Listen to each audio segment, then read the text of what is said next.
Tere, mina olen Marika Gnatenko Eestist ja ma tahan anda tagasisidet, millised muutused on minus toimunud peale 74 000 Ishajainaga ühinemist. See on olnud minu jaoks imeline protsess, kus ma jälle ja jälle avastan, et midagi minu sees on muutunud. Ma tunnen ennast pidevalt õnnelikuna. Ma ei mäleta enam päeva, millal ma ei oleks olnud õnnelik.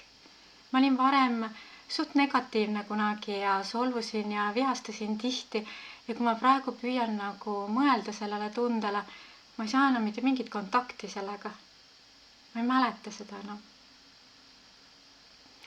Ja kui keegi ütleb mulle midagi sellist, mille peale ma varem oleks kindlasti vihastanud, siis ma ei võta seda üldse isiklikult enam.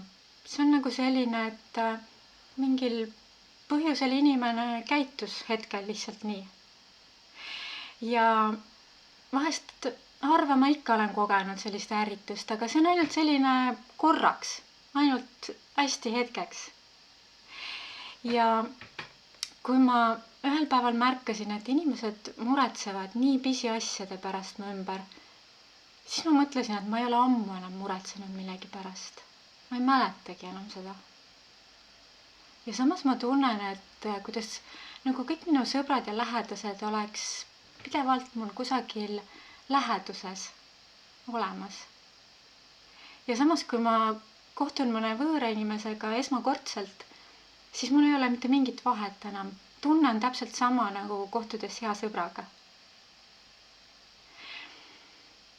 Ja siis on minu jaoks üks hästi selline huvitav kogemus, mis tunne minust tekkis, kui ma nägin ühel päeval ühte kulli lendamas metsa.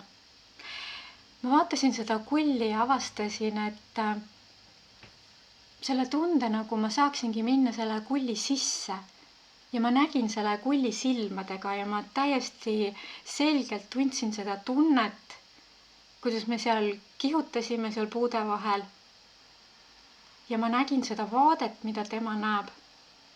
Et see oli midagi väga imelist.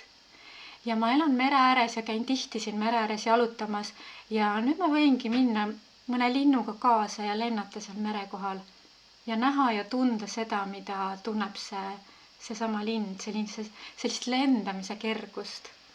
Ja mul on siin akna taga mõned suured puud ja ma tunnen, kuidas ma võin sulanduda nende puudega ühte. Ma võingi tunda seda tunnet, kuidas puu tunneb, kuidas ta kõigub selles tuules ja näha seda vaadet, mida puu näeb.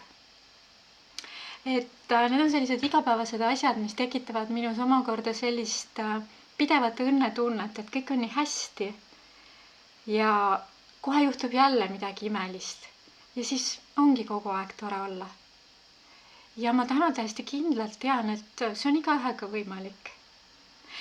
Ma väga südamest tänan Sri Amma Bhagavan, et minu elu on muutunud nii lihtsaks ja et sellised imelised muutumised toimuvad minuga igapäevaselt. Aitäh, aitäh, aitäh!